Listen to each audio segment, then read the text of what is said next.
Nouveau rebondissement dans la vie d'Amandine et Alexandre Pélissard, un des couples emblématiques de familles nombreuses, la vie en XXL, reconvertis depuis peu en acteurs pornographiques, et ont d'ailleurs révélé les coulisses de leur premier film X.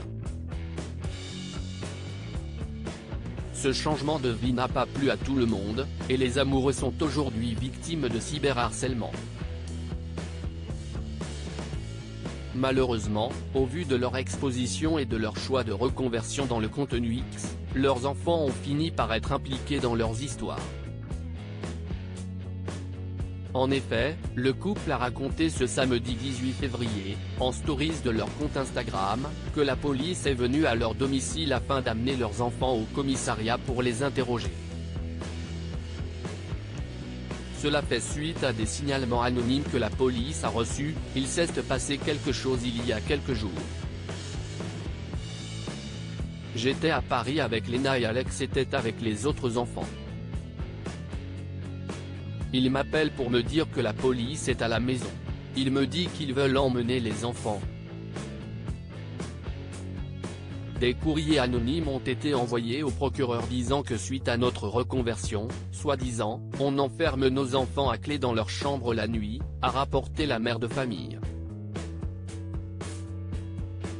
Amandine Pélissard. Attention, ça va faire mal suite à cette affaire, qui devrait être classée sans suite selon Amandine Pélissard. Le couple, qui a célébré la Saint-Valentin, a décidé de s'exprimer une nouvelle fois sur Instagram. Je peux vous dire que les choses, on va les changer.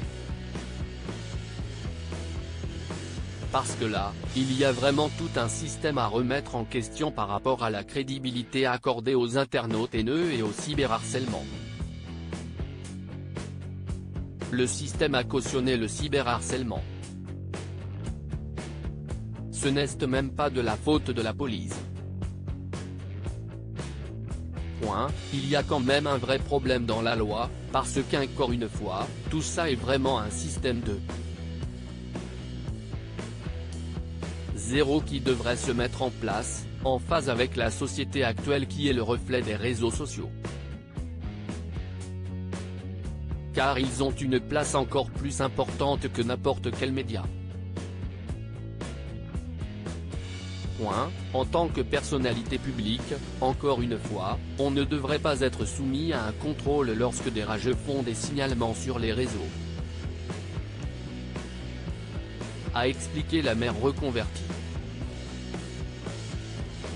Celle-ci, aux côtés de son mari, a par la suite menacé leurs détracteurs. Évidemment, on ne se laissera pas faire. Évidemment, on ne va pas changer, pas du tout, au contraire.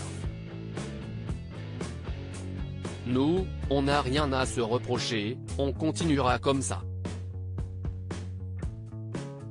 Par contre, on a touché à nos enfants, alors là, attention, ça va faire mal.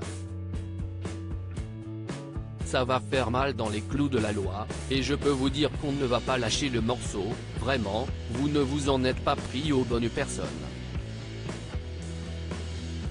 Je vous invite vraiment à aller boycotter cette page à lacet. D'ailleurs elles vont remettre la story, parce qu'elles n'ont rien d'autre à être. La psychiatrie a de belles années devant elle dans notre pays. Vive la France, a-t-elle déclaré.